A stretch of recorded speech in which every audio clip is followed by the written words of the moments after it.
ligero, que es caro y no sabe a bueno, porque yo siempre prefiero lo de mi tierra primero.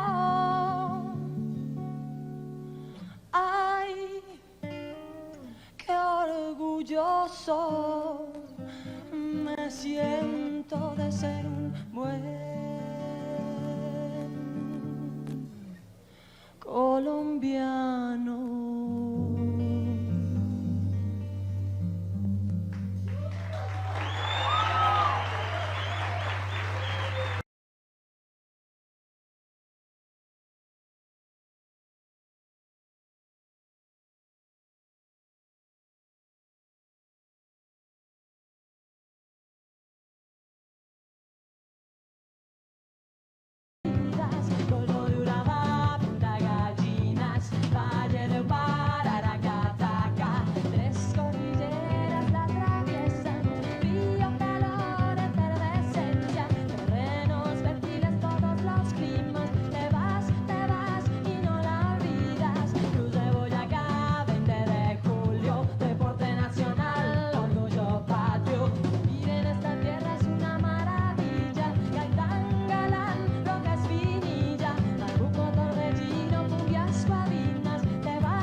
Jairo, ¿cuál es el cordón de seguridad que ustedes han dispuesto? ¿Cuántos guerrilleros hay? En la vida militar, las unidades son secretas. Podemos hablar del personal que hay aquí a la vista, unas 600 unidades en un primero y segundo anillo de seguridad. El resto de unidades están distribuidas al contorno del área. Hola, que si ya están botando eso al aire. Una parte sí, la otra no hay batería, por eso le dije que si había un aparato que lo mandaran, que eso es lo que está haciendo falta.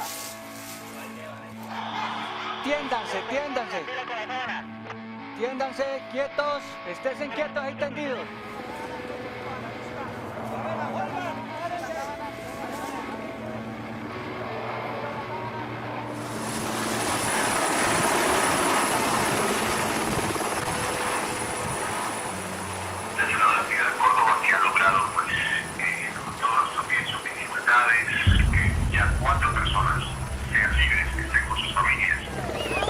Desde el sur de Colombia, estoy contando América Latina en tiempo real. Soy Coleman Morris, para History. Gracias por atendernos. Muy buenos días. La comisión de acompañamiento de la sociedad civil se hizo acompañar de dos periodistas. Aparecieron otros periodistas allí. Esto ha sido como un dolor de cabeza para el gobierno el tema de los periodistas. ¿Cuál es la verdad del papel de los periodistas?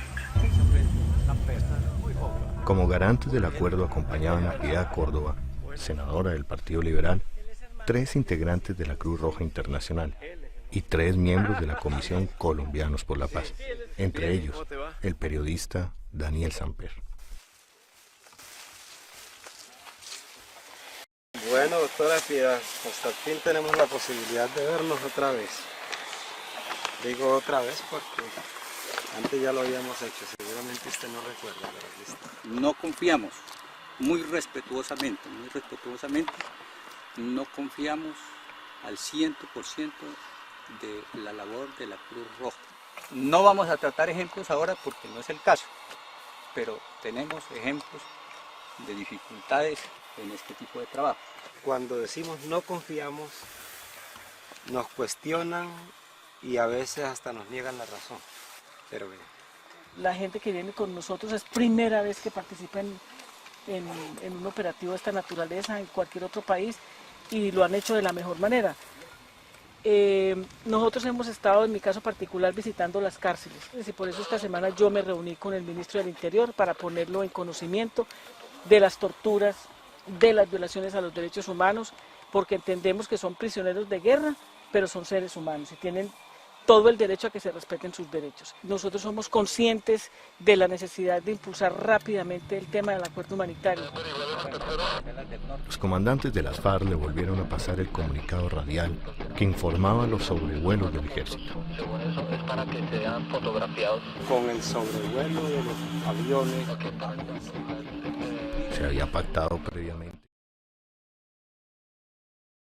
Gente, estamos aquí en esta transmisión otra vez de La Directa TV. Muchas gracias por estar acá y acompañarnos esta nueva experiencia, este programa de La Directa, esta vez con Julián Martínez, un periodista que perteneció a Noticias 1, a Contravía, con Holman Morris, muy conocido por su libro Las Chuzadas, que es un libro que ganó premio Simón Bolívar en el año 2017.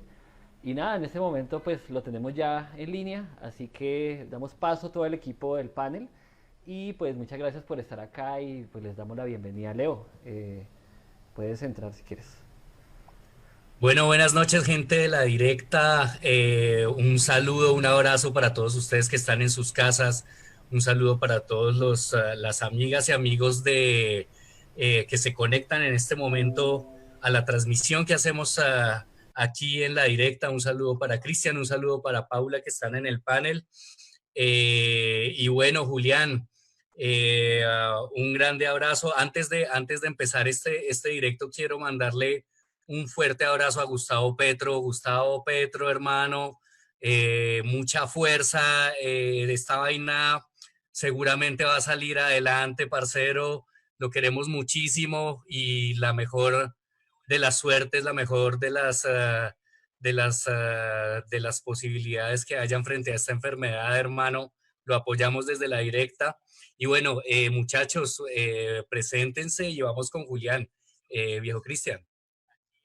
Bueno, buenas noches para todos los que nos están viendo. Igualmente un abrazo especial para Julián que nos está acompañando hoy. Pues nada, estamos aquí en esta conversación para dialogar un poco alrededor del trabajo que has hecho como periodista, pero pues sin lugar a dudas son temas que tocan a la esfera pública y pues muchos y muchas estamos interesados en dialogar mucho más sobre las investigaciones que has llevado a lo largo de tu carrera. Entonces pues nada, estamos aquí, agradecemos mucho a la gente de La Directa que nos está viendo y esperamos sus preguntas. Bueno, buenas noches a todas y a todos. Yo estaré el día de hoy acá acompañándolos, también recibiendo sus mensajes. Si quieren preguntarle algo a Julián, estoy acá disponible leyendo todo lo que ustedes quieran.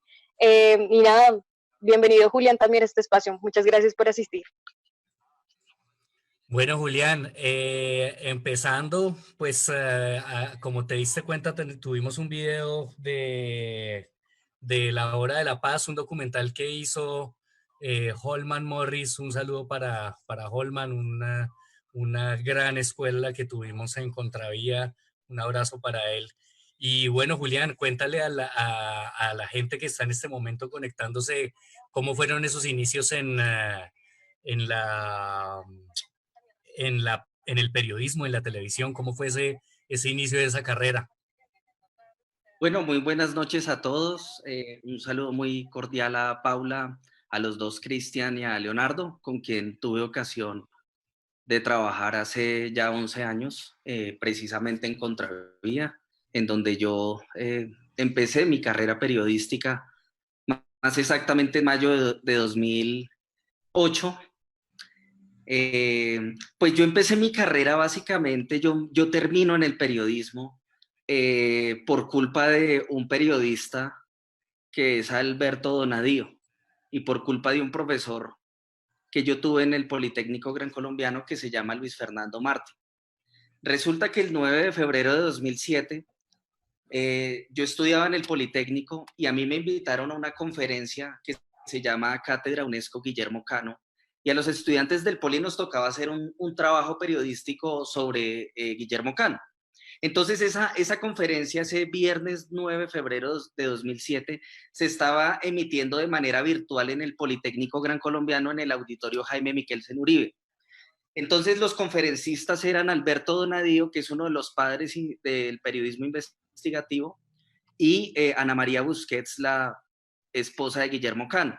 Entonces Alberto Donadío empezó a explicar el legado de Guillermo Cano, que no solamente se dedicó a combatir, digamos que el narcotráfico de Pablo Escobar, porque él lo asesina el proyecto político de Pablo Escobar.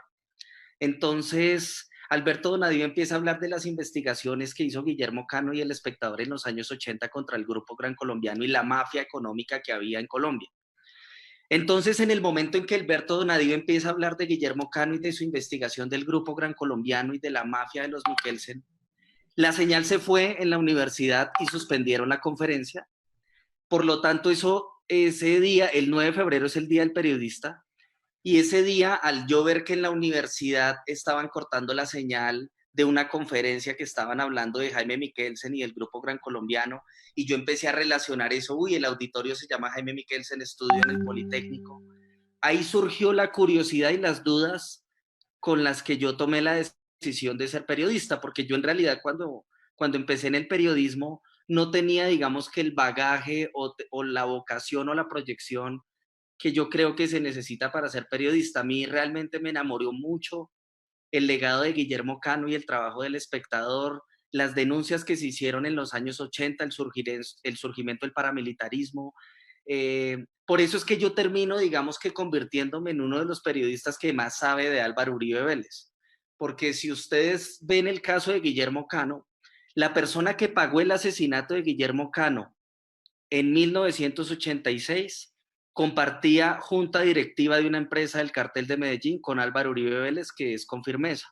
Por eso es que hay un video muy famoso grabado el miércoles 14 de diciembre del año 2016, en el cual yo estaba esperando a Álvaro Uribe en el Congreso y yo le pregunto sobre sus nexos con Luis Carlos Molina. Luis Carlos Molina es uno de los tantos amigos narcotraficantes que ha tenido Álvaro Uribe en su vida, y en este caso fue una de las personas determinantes en el magnicidio de Guillermo Cano, y eso es lo que a mí me hace volverme periodista, el legado de Guillermo Cano, y por eso yo termino preguntándole a Uribe 33 años después, o 30 años después, de ese crimen. Sí, nosotros efectivamente tenemos ese video, Julián se pegó una adelantada a lo que teníamos en esto, pero efectivamente íbamos para allá. Pero venga, Julián, nosotros queremos saber cómo es ese paso de Contravía, ese paso por Noticias 1 que también fue muy fructífero. De ahí vos te ganas un premio Simón Bolívar. Cuéntanos cómo fue ese paso por esas dos escuelas periodísticas tan importantes.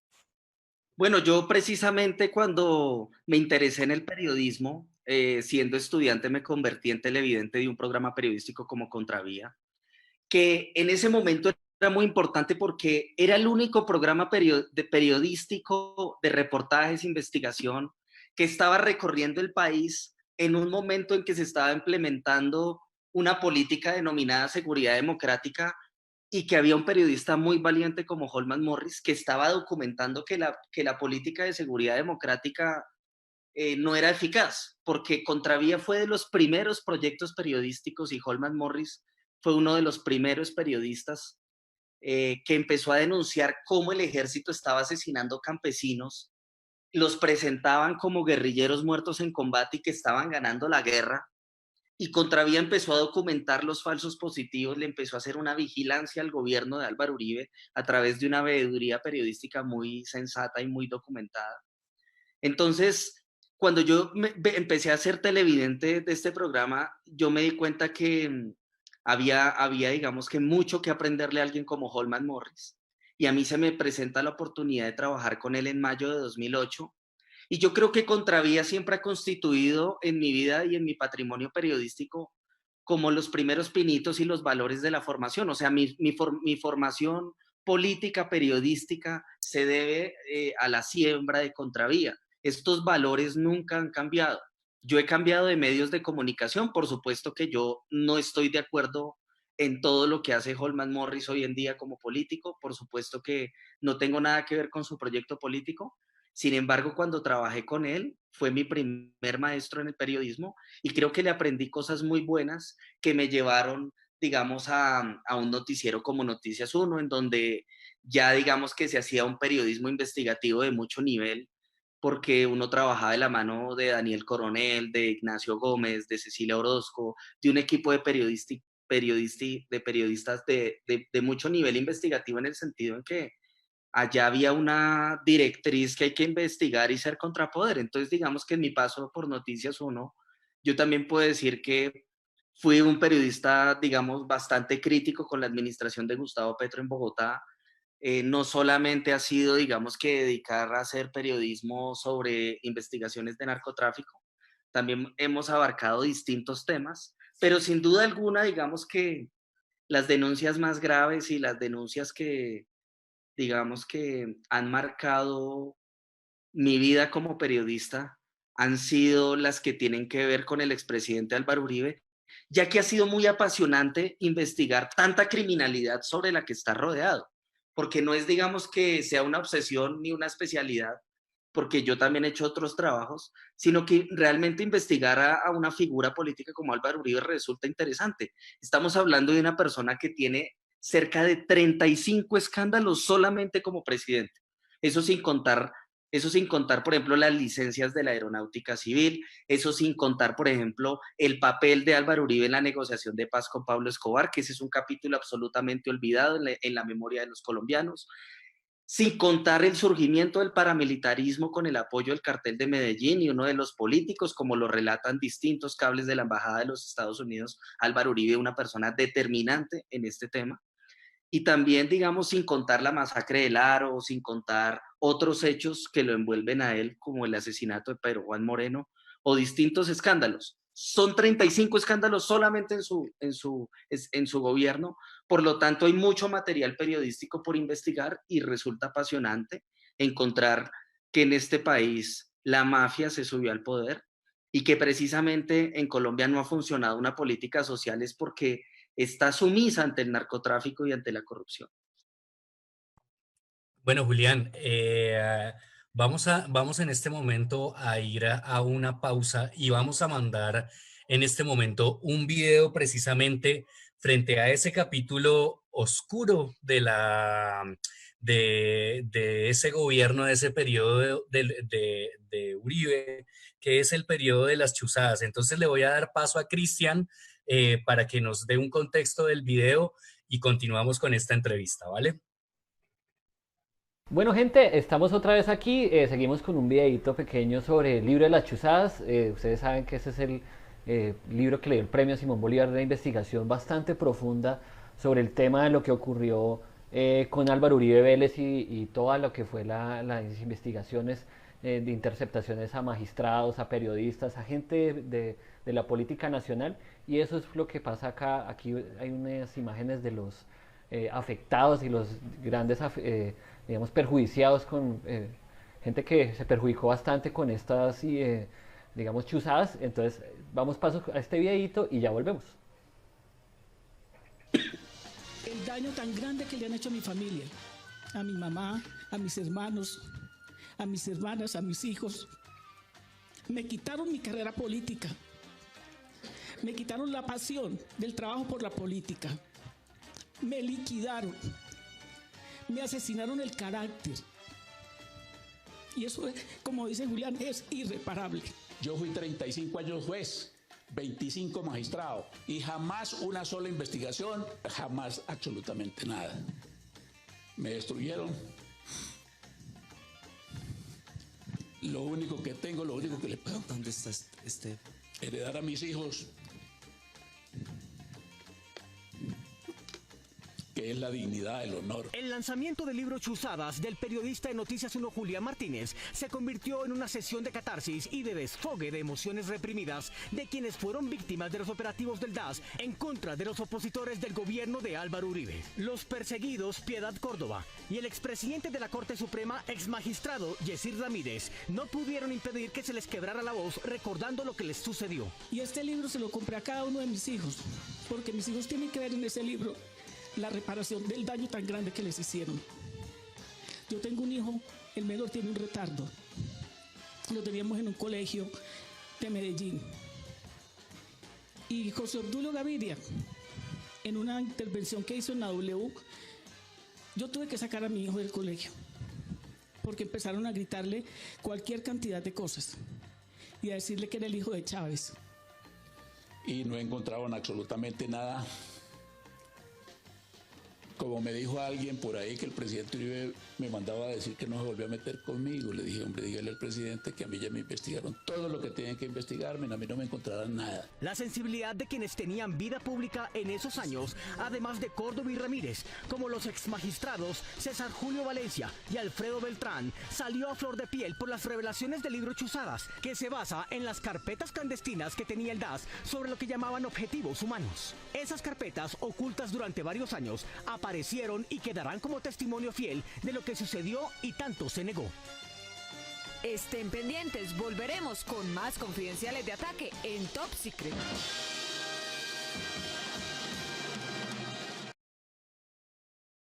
Este fue el videito sobre las chuzadas, es un video pues de Noticias 1 y pues precisamente esta segunda parte vamos a hablar de este tema, entonces ya les voy a dar paso a mis compañeros. Leonardo, te doy paso. Hola. Hola gente de La Directa, un saludo a todo el mundo, a todos los que se están conectando, un saludo a Leito, un saludo a Nata, un saludo a Valentina, a Juan Montañez, todos los parceros que se están conectando. Hagan sus preguntas al final al último bloque vamos a dejar las preguntas para que conteste Julián. Y bueno, Julián, ¿qué son las chuzadas? ¿Qué es este caso de las chuzadas? Hagamos un contexto, ¿qué quiere decir esto de las chuzadas? Bueno, chuzadas es el término popular con el que se denomina la interceptación ilícita de una persona, de algo. Entonces, si bien el DAS fue una institución pública de alguna manera que estuvo al servicio del crimen en diferentes gobiernos, porque ustedes ven que en el gobierno de Belisario Betancur, el DAS participó en el asesinato de Rodrigo Lara Bonilla. El DAS participó luego en los asesinatos de Luis Carlos Galán, de Bernardo Jaramillo. En 1987 también participó en el asesinato de Jaime Pardo Leal. El DAS también ha sido víctima del terrorismo. El 6 de diciembre de 1989 fue bombardeado por el cartel de Medellín. A pesar de que el DAS era aliado del cartel de Medellín, también había una contraparte que sí cumplía con su deber. Entonces, digamos que estas entidades de inteligencia siempre han estado al servicio del crimen. Pero lo que es sorprendente y diferente en el gobierno de Álvaro Uribe Vélez es que era el presidente de la República directamente quien estaba metido en el escándalo. Entonces, ¿qué son las chuzadas del DAS? Resulta que en el año 2003, Uribe llevó al DAS como asesor a un señor que se llama José Miguel Narváez Martínez, que es la persona que mata a Jaime Garzón intelectualmente, uno de los autores intelectuales de Jaime Garzón, del asesinato de Jaime Garzón. Y acuérdense ustedes que el DAS también participó en el asesinato de Jaime Garzón, que eso lo descubrió Claudia Julieta Duque, y que hay un muy buen programa de Holman Morris hecho en agosto de 2003, precisamente contando todos estos menesteres. El asunto es que la inteligencia estatal colombiana, en este caso el DAS, que era la policía secreta del presidente, no estaba buscando los vínculos de los narcotraficantes, no estaba investigando la seguridad nacional, sino que estaba espiando las comunicaciones de los periodistas independientes, de los políticos de oposición, de los magistrados que investigaban la parapolítica, de los defensores de derechos humanos como Iván Cepeda o como Gloria Flores, que estaban haciendo las denuncias correspondientes acerca de la violación de derechos humanos de la seguridad democrática, que hoy es un hecho, porque es que hace 10 años la gente pensó que sí se le estaba ganando a las FARC la guerra, pero en realidad estas cifras eran personas que habían sido en realidad asesinadas por miembros de la fuerza pública para obtener beneficios de acuerdo a la Directiva 026 de 2005 del Ministerio de Defensa en el gobierno de Álvaro Uribe. Entonces, toda la inteligencia estatal se utilizó para perseguir a los defensores de derechos humanos, a los periodistas independientes y a los magistrados, porque es que la chuzada se conecta con el cartel de la toga, en el sentido en que yo les puedo revelar que muy pronto yo revelaré nuevas pruebas de la masacre del Aro, y en la que el país se dará cuenta cómo Uribe utilizó esta institución para torcer un proceso que lo vinculaba a él.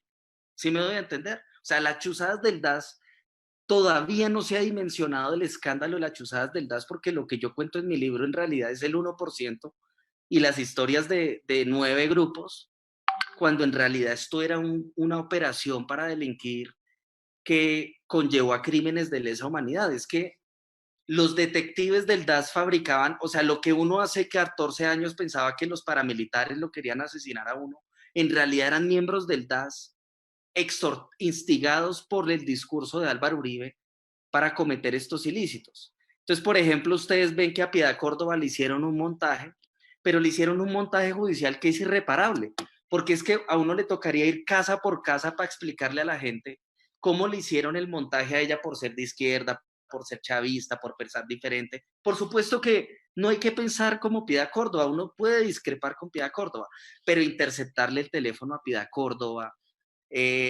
hacerle operaciones encubiertas, fabricar amenazas, intimidarle, instalarle un micrófono en su camioneta, pues son actividades ilícitas no hay que no se pueden hacer porque simplemente piensa diferente al gobierno de Álvaro Uribe.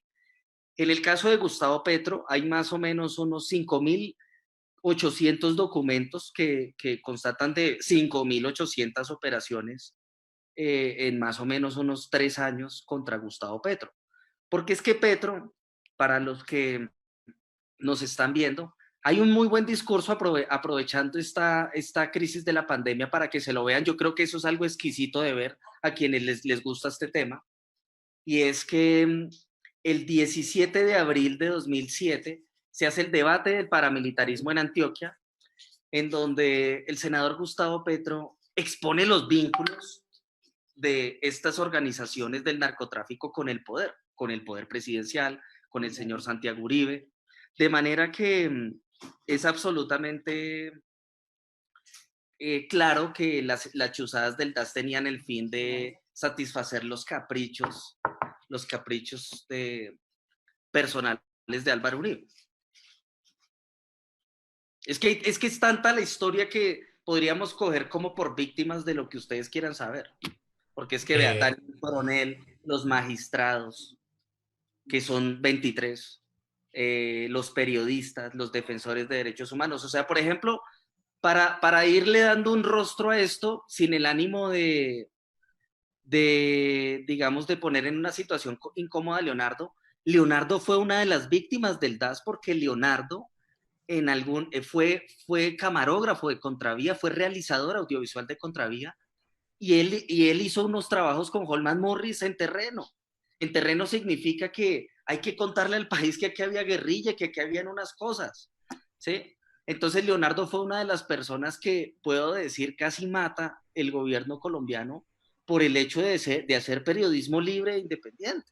Y exactamente estos hechos ocurrieron el 31 de enero del año 2009, hace 11 años. Y Leonardo lo sabe porque a Leonardo lo buscaron hasta en la Universidad Nacional para matarlo. Eso es de público conocimiento. Pero lo que hoy sabemos, Cristian, es que esto no eran unas bandas criminales, sino que era el Estado el que estaba haciendo esto. Porque el objetivo real de las chuzadas era buscar cosas de la intimidad de uno para judicializarlo o desprestigiarlo, porque el mismo proyecto político que montó las chuzadas del DAS es el proyecto político que mató a Jaime Garzón, y se dieron cuenta que el asesinato no era la salida que les servía. Ahora ellos desprestigian y utilizan las pruebas de los montajes para judicializar a las personas. Por eso es que el montaje contra Yidis Medina se cayó, por eso es que el montaje contra Piedad Córdoba se dañó, porque el uribismo se pone a fabricar pruebas en vez de hacer las investigaciones bien. Bueno, Julián, tenemos una pregunta de Cristian. Cristian, ¿qué le quieres preguntar a Julián? Bueno, Julián, claramente lo que estás diciendo es parte de la caja de Pandora del país. O sea, es un tema que si se abre tiene riesgos. Hablar en espacios públicos, políticos y periodísticos sobre este tema conlleva grandes riesgos. Y lo que uno más esperaría es que existiera algún tipo de cambio o transformación a partir de las investigaciones que ustedes realizan. Pero digamos, ¿cómo te sentiste cuando pasó esta información de que posiblemente otra vez estaba usando las chuzadas, de que el mismo ejército en un acto, no sé si de estupidez o de sinceridad, en Twitter colocó una lista de oposición clasificando a un montón de periodistas, políticos? Entonces, ¿cómo se siente uno después de tantos años de trabajo, de que hablas y dices los hechos con las palabras correctas y no busques como el periodismo de aquí, que es como vamos a hablar de un tema y por la curva? ¿Cómo te sientes de que de eso que estás denunciando siga pasando y pareciera que el ciclo parece que se repite, como que la herramienta política de chuzar y desprestigiar sigue vigente y lastimosamente sigue presente? ¿Qué significa eso para una investigación como la que tú estás realizando? Bueno, lo primero que significa, Cristian, número uno, es que el gobierno colombiano como estructura no aprendió del escándalo de las chuzadas del DAS, sino que sofisticaron la ilegalidad para seguir cometiendo los ilícitos. Es decir, en el año 2011, el gobierno de Juan Manuel Santos liquida el DAS. Entonces la noticia es, se liquidó el DAS, se acabaron las chuzadas. Pero lo que en realidad sucedió es que los 50 ampones del DAS por lo que cometieron los ilícitos ordenados por el gobierno de Uribe, y en donde hay personas mencionadas que nunca investigaron, el mismo Álvaro Uribe, José Obdulio Gaviria, Andrés Peñate, Felipe Muñoz Gómez, que hoy en día es la persona que le maneja a Duque la frontera con Venezuela. Entonces, digamos que, en primer lugar, no se aprendió del escándalo de las chuzadas, porque vemos que el gobierno de Uribe regresó al poder y lo que hicieron fue acabar con el DAS, pero ahora lo hace el ejército. Es decir, que el problema no era la institución, Cristian, sino que el problema es la política de seguir viendo al que piensa diferente como terrorista, de diciendo a la inteligencia colombiana, por ejemplo, a mí me están espiando, Cristian, y a mí me está espiando la DIJÍN, la Fiscalía, probablemente la inteligencia militar me está interceptando, me está siguiendo. Entonces lo que hoy estamos viendo es que el problema no era el DAS y esos 7.039 funcionarios, que muchos de ellos se quedaron sin trabajo. Lo que en realidad hoy vemos es que repiten el escándalo y no aprenden de los propios escándalos que ejecutan, sino que sofistican estas ilegalidades. Pero aquí lo grave es la opinión pública, porque es que la opinión pública sigue subiendo a esta gente en el poder. Entonces lo que aquí tiene que haber es poner las cartas sobre la mesa, y aquí el debate no es de izquierda o derecha, es que yo no estoy de izquierda, yo no estoy defendiendo a la izquierda, yo estoy presentando unos hechos y estoy presentando unas cosas exactas en las que prueban unos ilícitos. Aquí el tema no es de derecha o izquierda, aquí lo que tiene que haber es un pacto nacional de dejar de utilizar los servicios de inteligencia para escuchar a Piedad Córdoba, para escuchar a Petro, que lo que come Petro, que si Petro tiene moza, que si Holman Morris hizo esto, que si Daniel Coronel tal cosa, porque es que siguen utilizando los servicios de inteligencia para decirle a uno, es que lo vamos a destruir a usted, porque es que nos enteramos que usted tiene este error o esta debilidad. Entonces, Colombia no aprendió de esto. De aquí a mañana vamos a tener los escándalos de las chuzadas y de las chuzadas y de las chuzadas, porque es que no es solamente las chuzadas del ejército, la Fiscalía de Néstor Humberto Martínez, las mismas prácticas. Interceptemos a los que son enemigos del Grupo Aval, ¿sí? A los que están investigando de Odebrecht. Entonces aquí vemos que la chuzada se convirtió en un gran negocio de unas mafias, y que siguen actuando y que cuando no la hace el ejército, la hace la policía, cuando no la hace la policía, la hace el DAS, acabaron con el DAS, entonces ahora es la ANI. Entonces yo sí creo que aquí el problema es que se nos montó un proyecto político cuyo rostro es Álvaro Uribe Vélez, que siguen cometiendo los mismos ilícitos, y con un agravante. Yo les doy este dato. A nosotros nos tocó indemnizar a Piedad Córdoba por estas ilegalidades. Lo que pasa es que eso no sale en el Tiempo, en El Espectador, en RCN, en Caracol. O sea, con nuestros impuestos tenemos que pagar los daños y los prejuicios morales y económicos que causan los caprichos de Álvaro Uribe. Y se viene la demanda de Holman Morris, la demanda de Petro, ¿y quiénes tienen que pagar eso? Nosotros. Las ilegalidades de Alejandro Ordóñez cuando destituyó a Piedad Córdoba. Es que si Piedad Córdoba tiene vínculos con las FARC, hagan la investigación. Si Petro tiene vínculos con Maduro, hagan la investigación, pero háganla honestamente. Pero si se ponen a fabricar montajes y a poner ahí, pues eso con el tiempo se va a traducir en que estas víctimas van a tener que ser indemnizados. Es que la campaña de desprestigio que se le hizo a Piedad Córdoba es absolutamente irreparable. Y ella siendo una persona con su pensamiento político respetable, tal y tal, pero ella no es una criminal, o hasta hoy no se le ha comprobado. Si se le comprueba, pues háganla bien la investigación. Pero ellos siguen haciendo lo mismo y lo mismo y lo mismo. Termino con esto. Uno de los escándalos del DAS fue el montaje que le hicieron al magistrado Iván Velázquez, que era el que estaba haciendo la investigación de Mario Uribe y Santiago Uribe por paramilitarismo, ¿sí? El mismo modus operandi que le montaron a Iván Velázquez poniéndole un abogado, diciendo que le pagan a los testigos, que no sé qué, todo eso que pasó en 2007 es lo mismo que pasa con el proceso de Álvaro Uribe y Diego Cadena. Es el mismo patrón de conducta.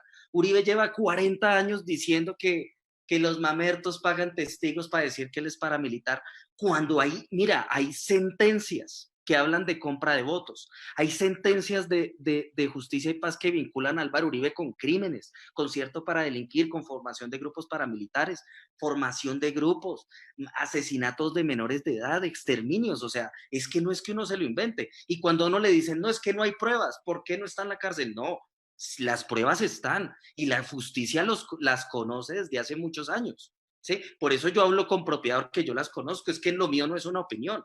Yo les puedo decir a ustedes, el 31 de octubre del año 2001, las pruebas están en campaña con los narcotraficantes, en plena campaña en el Magdalena Medio, y él diciéndole a los paramilitares que tienen que patrullar con el ejército y la policía y hacer limpieza. O sea, no, las pruebas existen. Otra cosa es que la justicia sea inferior a la mafia. Pero a mí como periodista, y yo como periodista no soy juez, eso le corresponde a la justicia evaluarlo. Pero yo les puedo decir que Álvaro Uribe le entregó las licencias a Pablo Escobar, eso está absolutamente probado, que Álvaro Uribe fue a reuniones con Pablo Escobar en diciembre de 1982 como alcalde, eso está absolutamente comprobado, que Álvaro Uribe está vinculado a la masacre del Aro, pues es que hay un testigo que dice que Uribe los condecoró por esa masacre, y al testigo lo mataron, y de hecho se cumple este mes 11 años de ese crimen. Entonces, yo creo que es que aquí en realidad lo que no ha caminado es la justicia, porque la justicia le tiene miedo al proyecto político de Álvaro Uribe, que es el proyecto político que legó toda esa vaina del terrorismo de Pablo Escobar. Eso es absolutamente evidente. Y hoy en día le tocó a nuestra generación decirlo, no a la generación de Guillermo Cano, que empezaron con la investigación. Y yo creo que a nosotros nos tienes que rodear la sociedad para poder continuar con esta investigación, porque ya por lo menos yo ya estoy en la lista de enemigos de ellos y por supuesto que mi vida en este momento corre riesgo. Pero mientras a mí me rodeen y mientras me proteja la opinión pública, yo seguiré investigando y seguiré haciéndolo, y la idea no es exiliarme. Pero en realidad la justicia ha sido inferior a la mafia. Yo creo que, por ejemplo, el proceso actual de Álvaro Uribe en la corte se lo tienen que quitar al magistrado Reyes, que no pudo, le dio miedo. Es que hay temor y yo lo entiendo, y yo entiendo al magistrado. Pero si el magistrado no puede tomar las determinaciones que hay, porque es que el proceso de manipulación de testigos contra Iván Cepeda es un proceso muy serio, y sobre lo que hay es pruebas de Álvaro Uribe delinquiendo. Entonces, sí creo que aquí a Colombia le ha faltado vencer a ese dragón para que podamos de pronto tener una nueva sociedad, una sociedad que no sea tan polarizada, una sociedad que no sea cómplice del narcotráfico, una sociedad que cambie los valores, que sea más equitativa y que no se nos enrostre a alguien en el poder porque quiere impunidad. Termino diciendo, mientras Colombia no negocie la impunidad de Álvaro Uribe, nosotros no vamos a poder avanzar como país. Bueno, esto es lo que nos dice Julián, y me recuerda a este libro. Creo que se va a ver al revés en la pantalla, pero si ustedes lo están viendo ahí, creo que con Julián en esa época del uribismo, en esa época en la que trabajamos en Contravía, efectivamente sentíamos al gran hermano encima. Era unos momentos en los que de verdad la intimidad estaba reducida a saber que en todo momento estaba un ojo, un oído y un estado en cualquier momento oprimiendo. Entonces es una cosa que cabrea a cualquiera. Pero ahí estamos, Julián, hermano. Desde la directa resistimos, desde el periodismo independiente resistimos, no nos vamos a callar, estamos apoyando a todas las personas que están en este momento haciéndole frente a este gobierno corrupto, haciéndole frente a este gobierno mentiroso, y vamos para adelante, vamos para adelante. Y bueno, vamos con un video que de verdad es impresionante y es una demostración de valor que hace Julián. Entonces le voy a dar paso a Cristian y continuamos con esta entrevista. Listo, seguimos aquí en la directa. Es bastante fuerte lo que nos habla Julián acá de esa entrevista que tenemos como Directa TV, hablando del tema de las chuzadas, hablando de la impunidad constante que vive este país, de la impunidad que goza Álvaro Uribe Vélez, que es intocable y que realmente no ha prosperado ninguna investigación contra él. Y bueno, tenemos un videito que precisamente nos muestra cómo confronta Julián al expresidente Álvaro Uribe, así que ya lo vamos a ver y ya volvemos, no nos demoramos mucho, es solo un minutico. Entonces, ya volvemos. Expresidente, se cumplen el sábado 30 años del asesinato de Guillermo Cano y quería preguntarle si usted está dispuesto a rendir testimonio en la Fiscalía por sus conexiones con Luis Carlos Molina, que la familia de Guillermo Cano ha pedido eso.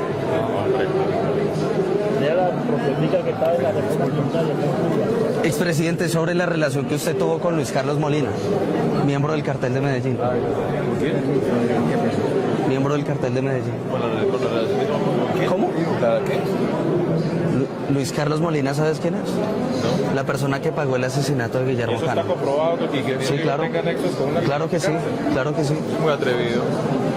Eso debe manejarse a nivel legal, ¿no? Claro que sí. La familia de Guillermo Cano tiene una denuncia. Legal, el presidente lo enfrentará si es de enfrentarlo, ¿no? Disculpe, ¿usted quién es? ¿Cómo? ¿Usted quién es? Yo soy miembro del Partido Centro Democrático. ¿Usted quién es? Señor, ¿y cómo es su nombre? Con mucho gusto yo le puedo contar la historia. No. Es que no, pero yo creo que ese no es el escenario. Ese no es el escenario. Este es uno de los abogados de nuestro partido y ese no es el escenario. Sí, ese no es el escenario. No es el escenario. Le pido el favor que no nos grabe. Bueno, vamos. Listo. Bueno, y esta es pues una de las demostraciones de valentía más impresionantes que se han visto en el periodismo colombiano, confrontar a Álvaro Uribe Vélez de esa manera.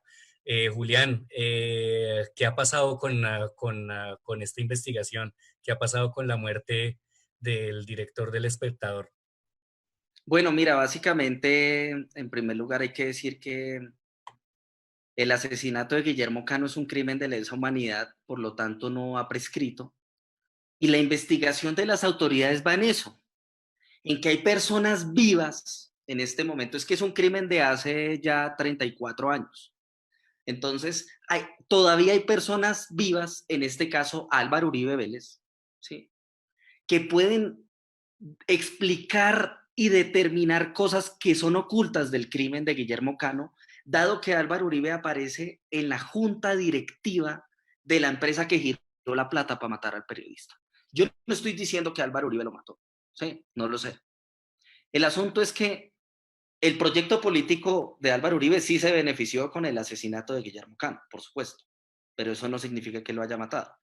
Lo que la familia de Guillermo Cano ha pedido es el testimonio de Álvaro Uribe para que explique esas conexiones con esos narcotraficantes que aparece él compartiendo la junta directiva, porque eso le puede servir a la justicia para determinar los patrones para estos 15.000 crímenes que cometió esta organización llamada Cartel de Medellín, pues que después se convirtió en oficina de Envigado y hoy es la CONS, bueno, una mano de nombres que tiene esta organización donde está en el mismo lugar con los mismos políticos, el mismo partido, y todo el mundo los ve menos las autoridades. Bueno, Julián, y ahora retomando las últimas investigaciones, cuéntanos qué es esto, qué es este fenómeno de la ñeñe política. ¿Qué es eso? A qué atañe? ¿Qué es eso y en qué has trabajado frente a ese fenómeno? Bueno, la ñeñe política es el último escándalo mediático judicial y tal vez el escándalo que caracterizará al gobierno de Iván Duque, porque se trata de la conexión que existe entre un cartel del narcotráfico y que en 2012 el periodista Gonzalo Guillén y todos nosotros pensábamos que en realidad ponían gobernadores, pero en realidad pues hoy vemos que esta misma organización pone su apoyo para poner ejecutivo, poner presidente de la República. Entonces, el periodista Gonzalo Guillén publica una grabación que muestra que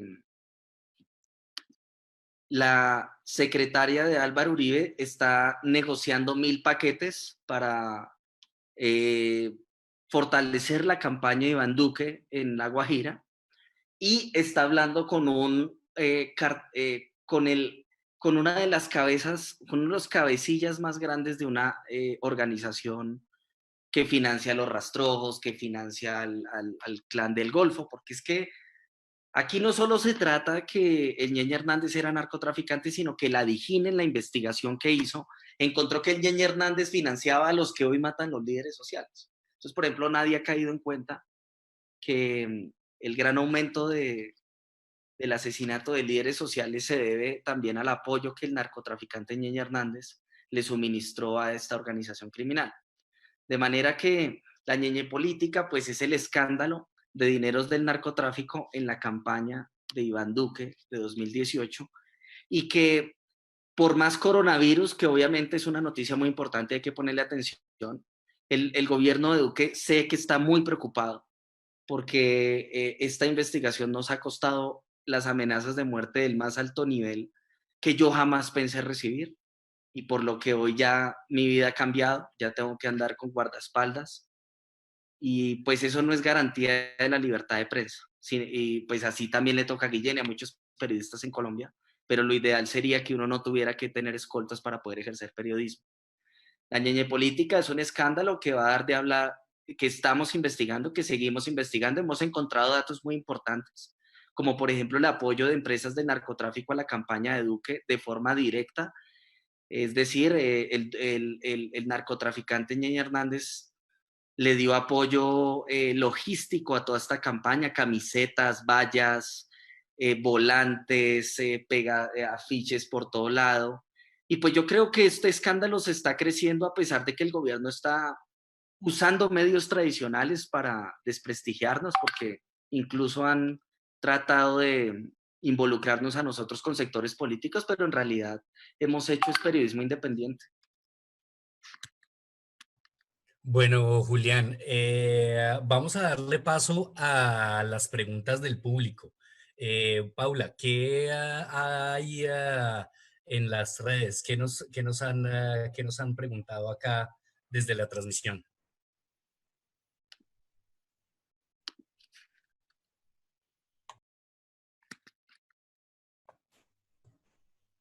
Bueno. Hola, hola. Perdón. Acá hay una pregunta que inquieta a muchas personas en el público y es ¿por qué si Álvaro Uribe Vélez tiene tantas acusaciones, no está en la cárcel o porque no es juzgado internacionalmente? Bueno, es que en primer lugar yo quiero aclarar que el trabajo de los periodistas no es ser auxiliar de la justicia, o sea, mi trabajo no es meter a la cárcel a nadie, ¿cierto? Sin embargo, yo tengo la firme convicción de que la justicia en Colombia es inferior a la mafia. Y les voy a dar este ejemplo. Mire, la investigación que la Fiscalía reabrió en 2010 por el grupo Los 12 Apóstoles Fue una investigación que empezó la Fiscalía en el año 1993, cuando la personería de Yarumal, Antioquia, empezó a reportar que habían unos grupos paramilitares operando en el municipio, matando a la izquierda o a la persona que fumaba marihuana en el barrio. O sea, mataban a sectores que para los paramilitares no debían existir. Entonces mataban al defensor de derechos humanos, tal y tal, y desde esa época denunciaban a Santiago Uribe Vélez. En 1996 le archivan la investigación a Santiago Uribe Vélez, dizque porque por falta de pruebas. Cuando el expediente que está en poder de Gonzalo Guillén, que tiene más o menos unos 10.000 documentos, datan que las pruebas que existen son tan contundentes que hoy en día estamos esperando el fallo condenatorio, porque Santiago Uribe al menos mató a 533 personas. Bueno, tenemos una pregunta de Cristian que está en el panel. Cristian, cuéntanos, ¿qué le quieres preguntar a Julián? Bueno, Julián, tú el año pasado, digamos, pues como para, yo no tengo tan bueno lo de las fechas, pero sí en eso de julio del año pasado hiciste como una revelación sobre, pues, fotos específicamente de la red social de el hoy llamado Ñeñe Hernández, en donde mostrabas, digamos, como la cercanía evidente que tenía este personaje específicamente con Iván Duque. Estas fotos pues han venido ampliando el conjunto de hechos alrededor de esta investigación, como tú bien lo decías, hay otros periodistas que suman con otros hechos. Pero aquí la pregunta, como tú lo decías, los periodistas tienen una labor específicamente hablando. Y pues digamos es natural que la sociedad en esa falta de justicia pues les pregunte a ustedes, oiga, pero ¿qué pasa con Uribe que sigue libre? ¿Cierto? Como intentando mezclar un poco los roles. Y es natural, pues como tú lo estás diciendo. Pero en este hecho tan grave de lo que acontece sobre la ñeñe política, ¿tú cómo ves la cosa de que se hable y el nombre que se le coloque al caso sea ese, el de ñeñe? Por ejemplo, cuando uno habla del proceso 8000, nadie se acuerda de Santiago Medina, que era el contador de la campaña de Néstor Samper. O sea, nadie se pone a pensar en el proceso 8000, en el intermediario, sino que inmediatamente piensas en el presidente que finalmente termina renunciando. O sea, ¿qué pasa en los medios de comunicación cuando no se refiere directamente al presidente, cuando no se refiere directamente a Uribe y prácticamente solamente se enfocan en Ñeñe Hernández? No, pues yo creo que ese es pues la forma en que se bautizan los escándalos, yo pienso que eso es algo como que, yo sí creo que toda la vida van a recordar a Iván Duque como el aliado del narcotraficante Ñeñe Hernández. O sea, yo sí creo que en algún momento le van a preguntar a la sociedad, le van a decir qué piensa de Ñeñe Hernández, y la primera imagen que va a pensar va a ser en el presidente Iván Duque. Entonces yo creo que no, pues el nombre del escándalo no creo que merezca un comentario negativo por mi parte. Lo que quiero reiterar es que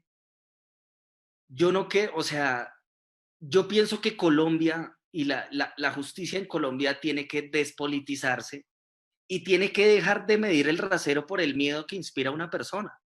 O sea, yo creo que no es ningún deseo ni mi trabajo ver en la cárcel a alguien, pero es que yo sí creo que es injusto que muchas personas que hoy están en la cárcel vean que otras personas no lo están por tener poder político y por ser poderosos. Entonces yo sí creo que eso es un mal mensaje a la sociedad. Y eso ha hecho el legado con Álvaro Uribe, porque es que el legado de Álvaro Uribe es ese, que los uribistas pudientes dicen, yo soborno al policía acá porque como el presidente sobornó a los congresistas para firmar la reelección, entonces no hay nada de malo con que yo soborne a los congresistas, a los policías. Entonces yo creo que el ejemplo que se le da a la gente es algo fundamental y que hoy ha trazado la ruta de Colombia y que hoy nos explica cosas como por ejemplo cosas inauditas, que en este país haya gente tan rica y corrupta, ¿sí? O digamos uno dice, pero ¿por qué Luis Carlos Sarmiento, que es la persona más rica en Colombia, acude a la corrupción para ganarse los contratos?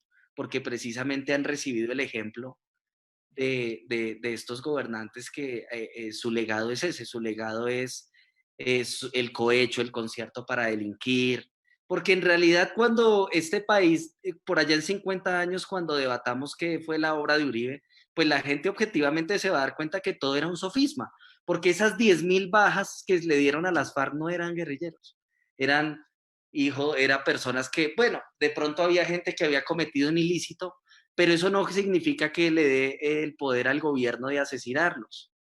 Eso está muy mal, porque es que los uribistas justifican los falsos positivos diciendo, no, es que en Suacha mataron a esos drogadictos o esos ladrones. No, es que eso no es así. Es que al mismo Raúl Reyes no debieron bombardearlo. Debieron meterse y capturarlo y que en justicia pague lo que hizo. Pero esa fórmula de ver a sangre y fuego las cosas, yo creo que Colombia ya es más avanzada y nuestra generación lo está mostrando. Nuestra generación es mucho más alfabetizada políticamente y yo creo que a Colombia le ha hecho mucha falta esa educación, porque una persona que se lea la Constitución colombiana ya va a entender muchas cosas y no se va a dejar meter los dedos a la boca. Pero en realidad no, o sea, el gobierno de Uribe ha sido tan perverso que hoy, cuando ya estamos en 3 gobiernos que han pasado el último de él, todavía vemos los estragos de haberlo elegido a él. Vemos que hoy la vicepresidenta se descubre que tenía negocios con el narcotraficante que le lavaba la plata a Macaco y que manejaba las finanzas del Bloque Central Bolívar. O sea, es que Colombia debe despertar. Estamos ante una situación extremadamente grave y la única seguridad que tenemos es que nos rodee la opinión pública. Porque a uno no puede sacar al perro y lo puede matar acá. Pero ojo, Julián, porque, por ejemplo, digamos en lo que tú dices de hablar desde lo que va a pasar en 50 años, puede suceder como sucede, vuelvo otra vez aquí a este libro, a 1984, que es borrar toda la historia, tergiversar los hechos en un comité de propaganda, y es lo que está pasando, por ejemplo, con el señor Darío Acevedo en el Centro de Memoria Histórica, ¿no? Hay que pararle muchas bolas a eso porque es reconfigurar la historia, ¿no? No, es que siempre han querido modificar la historia. De hecho, digamos que lo incómodo que uno resulta para la estructura política de Álvaro Uribe no es ni siquiera las revelaciones que uno hace, porque esa gente en la casa dirá, no, pues me descubrieron otra masacre, me descubrieron otro escándalo de corrupción, uno más. Que esa gente ya es así descarada. El asunto acá es que a ellos sí les afecta que uno les esté haciendo memoria. Es que este país tiene que saber que Álvaro Uribe le entregaba las licencias a Escobar, por Dios. Es que eso terminó, o sea, es que el helicóptero de Tranquilandia, ¿por qué lo vamos a borrar de la memoria? No lo vamos a borrar de la memoria. El helicóptero de Tranquilandia era de Álvaro Uribe, por Dios. ¿Quién mató a Job? ¿Quién mató a Villalba? ¿Quién mató a Pedro Juan Moreno? Eso lo tenemos que investigar y tenemos que seguir en una línea investigativa para que la sociedad sepa la verdad. Ese es el trabajo de un periodista, descubrir, no cubrir, ni encubrir. Vale, Julián, acá tenemos 2 preguntas más. Mauricio Proat pregunta, ¿vale realmente la pena seguir exponiendo su integridad ejerciendo su profesión a un Estado que jamás ha ofrecido garantías a la oposición? Es que yo creo que no hay que ser tan radicales. Yo creo que en la medida del tiempo la sociedad misma ha venido cambiando. Entonces ya hemos armado un bloque de personas muy valientes.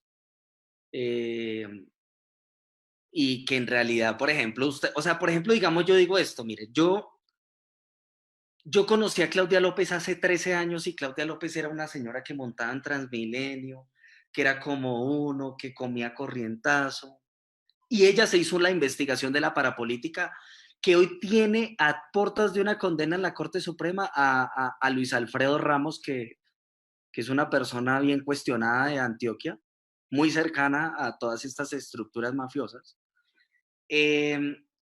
Claudia López, hermano, empezó así, tin, y mire dónde va ella hoy. Y, o sea, sí discrepemos con ella en cosas. Lo que yo quiero decir es que la sociedad sí está cambiando, pero podemos cambiar a un ritmo más, digamos, más acorde con lo que necesita Colombia, dejando de subir a esta gente tan corrupta. O sea, es que ya estamos viendo hoy que el coronavirus ya es otro escándalo de corrupción. Entonces, digamos que eso es lo que tiene que cambiar. y yo sí creo que yo ya no soy el único y ahora la gente ya lo apadrina a uno más, pero sí creo que mi vida no vale una historia y cuando yo ya vea inminente algo, pues por supuesto que tendré que suspender, porque primero está la vida que cualquier cosa, y sobre todo en un país en el que lo matan a uno y en realidad pues uno se dio la batalla y pues no sé hasta qué punto uno puede ser un mártir en Colombia, en un país en el que matan a un líder social o salen unas personas a protestar y las tratan de guerrilleros. Ese es el problema, pero sí creo que ya hay un sector de la población que ha cambiado y que ya no es el analfabeta político que tal vez fueron nuestros padres. Pues precisamente eso te íbamos a preguntar en este momento. ¿Qué opinabas sobre el escándalo que tenemos esta semana de las cédulas, de los muertos también recibiendo bonos de alimentación, de los que tienen multas, cédulas duplicadas? Tienen que investigar las autoridades. Obviamente es muy prematuro que uno determine, o sea, digamos que no puede determinarse, digamos que yo me meta a una página web y ya, ya descubrí que no, eso no es así. Sí creo que hay unos cuestionamientos muy serios, pero aquí el problema es que los entes investigativos están cooptados por la misma mafia. Hoy en día el fiscal Francisco Barbosa, yo creo que él debe estar enterrando las investigaciones más importantes que vinculen al grupo político de Iván Duque. Por lo tanto, si no existen las autoridades, infortunadamente no vamos a poder avanzar. Porque es que aquí el problema es que, mira, el día que Colombia condene a un presidente de la República por actos de corrupción, los que aspiren a ese cargo van a ser un poquitico menos corruptos, ¿sí? Pero si nosotros le seguimos dando vía libre a ese cargo para que se suba cualquier ampón, infortunadamente vamos a seguir siendo gobernados con esa directriz de robar y de meterse a la política para hacer plata, ¿sí? Cuando en realidad la política debe ser un acto de servicio. Y hoy el coronavirus nos está diciendo eso. Es que ayudarle a la gente, si uno gana más, eso no es ser comunista, ¿sí? Es que ayudarle a la gente con un subsidio de vivienda no es comunismo, ¿sí? Es que crear un marco jurídico que le permita a la gente tener un ingreso fijo no es comunismo. Pero catalogar estas cosas de socialista y todas esas cosas, pues lo ha hecho precisamente el analfabetismo político en el que está Colombia, porque por más que haya gente muy estudiada, hay mucha gente que piensa que ayudar a la gente pobre es ser de izquierda y volverse Venezuela.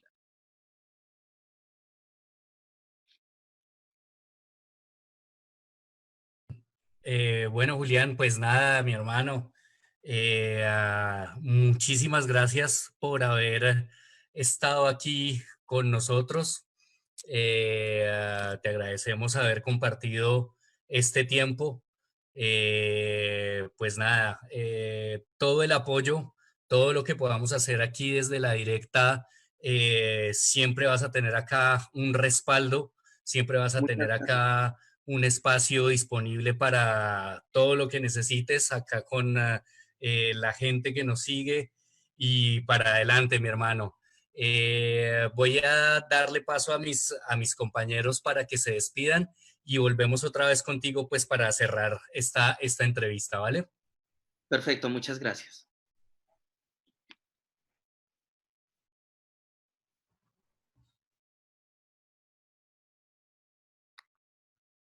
Cris. Bueno, un agradecimiento para todos y todas que asistieron al video del día de hoy. Muchas gracias por sus comentarios, muchos mensajes de apoyo para Julián, muchas preguntas que no pudimos resolver el día de hoy, pero que yo sé que, bueno, una pregunta que también te estaban haciendo, Julián, que si todavía habían ejemplares de tu libro, la gente está muy interesada sobre él. Y miren, rápidamente les voy a decir algo. Mira, el libro Chuzadas se vendió completamente en 3 años, pero van a hacer una nueva edición. Le íbamos a lanzar en la Feria del Libro, pero infortunadamente con todo este tema de la pandemia pues se suspendió, pero yo creo que cuando se pueda trazar una ruta que nos lleve a la normalidad, volverán a estar en las librerías el libro Chuzadas. Vale, muchas gracias. Te agradecemos a ti por participar en el día de hoy, por darnos un poco de tu tiempo y de tus conocimientos y pues nada, una linda noche para todos y todas y nos vemos próximamente. Listo, Julián, muchísimas gracias de verdad por toda la información que nos compartiste hoy, porque pues, se notó que fue un espacio en el que pudiste expresar ideas muy importantes. Esperamos que pues, el diálogo que tuvimos hoy con tantas personas sirva para que se siga fortaleciendo la opinión pública alrededor de las investigaciones que se están realizando y que claramente van a seguir adelante. Y pues nada, a las personas que nos vieron, pues les invitamos a que revisen más información, de que se atengan un poco sobre los casos de los cuales aquí están hablando. Y pues listo, la idea es también recordar para también cambiar muchas cosas. Un abrazo. Bueno, Julián, ¿algo que nos quieras decir antes de terminar con esta transmisión? Bueno, no, primero agradecerles a ustedes por el espacio, por la solidaridad, por difundir el trabajo y por creer que mi opinión constituye algún interés a la opinión pública. Yo aprecio mucho los proyectos independientes, así que hay que seguir y que ustedes se conviertan en una tribuna investigativa, que reporten las cosas que están sucediendo, que no esperen que otros lo saquen, sino que ustedes mismos creen un mecanismo informativo que le permita a la gente considerarlos una gran fuente de información y yo sé que así va a ser. Entonces agradezco mucho y pues nada, hay que seguir todos unidos y pues obviamente respetar la cuarentena, tal. Y también tener en cuenta que en el momento en que uno se vea varado hay que aprender a pedir, hay que aprender a esperar, hay que aprender a hablar, porque este es un momento que nos tiene que unir históricamente a todos. Tenemos que ser absolutamente solidarios y tenemos que contribuir cada uno desde lo que tenga y con lo que pueda. Bueno, así es, Julián. Muy bonito ese llamado a la solidaridad. Hay que continuar uniéndonos como medios, uniéndonos como estrategias de comunicación, como redes, y le agradecemos a Julián Martínez que haya estado esta noche con nosotros. Un saludo para toda la gente que se ha conectado y bueno, le doy el paso a Cristian para que termine esta transmisión. Un abrazo para todos, muchas gracias muchachos. Vaya Cristian con el cierre. Bueno, gente, estamos aquí en esta linda noche caleña. Muchísimas gracias por haber estado esta noche acá con esta transmisión. Muchas gracias también a Julián por esa gran labor.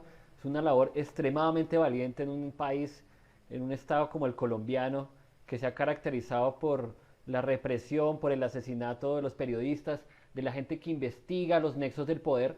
Y ese es el gran valor de esta obra y el trabajo de Julián, que hemos tenido el honor de tener aquí en La Directa TV. Y muchísimas gracias por estar acá, mucha solidaridad con el trabajo de Julián. Ojalá pues no pase a mayores esas amenazas que le han hecho, y nosotros pues, como dijo Leonardo, pues obviamente estamos aquí también respaldándolo, dándole esa voz de apoyo que necesita. Y nada, muchísimas gracias gente por estar acá. Esta ha sido La Directa TV. Hemos traído aquí gente de todo tipo, hemos tenido tutoriales, hemos tenido entrevistas, opinión. Y bueno, pues mañana creo que tenemos otra transmisión de Fémina Directa, no sé, creo que sí. En este momento sí, tenemos eso, así que muy invitados a todos ustedes para que sigan pendientes de estas transmisiones. Mañana seguramente a las 7 de la noche tendremos más, y la otra semana tendremos más cosas más especiales, más sorpresas acá, trayéndoles esta señal en exclusiva en este momento de crisis del COVID-19. Así que no los molestamos más, muchas gracias, un abrazo a todos y que la pasen muy bueno. Los dejamos con un videito, que es un videito en Chile, de la gente del metro, pues como haciendo la labor de, digamos, de limpiar y asear y desinfectar el metro, pues para que la gente no se contagie. Los dejamos con eso y muchísimas gracias por habernos acompañado. Buena suerte.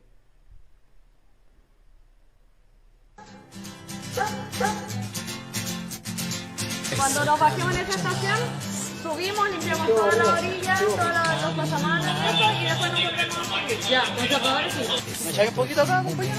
Que no es mucha la molestia. Déjame mi mascarilla. Sin novedad.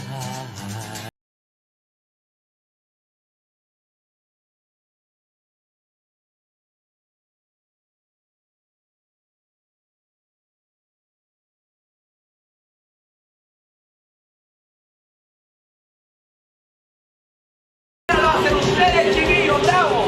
le agradece, muchachos. Si uno lo ve aquí, real, que Dios les bendiga y les proteja, porque lo que están haciendo tiene mucho riesgo. Los felicito, se están preocupando mucho de este problema de salud y se están preocupando de todos nosotros. ¡Renuncia, Piñera! ¿Tú sabías que ellos son también los que los viernes están en la Plaza de la Dignidad? Los medios siempre dicen que son delincuentes. Siempre miente la tele en todo caso, así que está súper bien de que demuestren otra realidad. Eso da un buen ejemplo de lo que son y no de lo que cuentan los demás. Y los apoyo 100%. Yo siempre he pensado que la primera línea es el ejemplo número uno de nuestra sociedad, de este tiempo que estamos viviendo actualmente, de despertar, por luchar por tener una vida digna, romper esta desigualdad. Tú, Menehuen,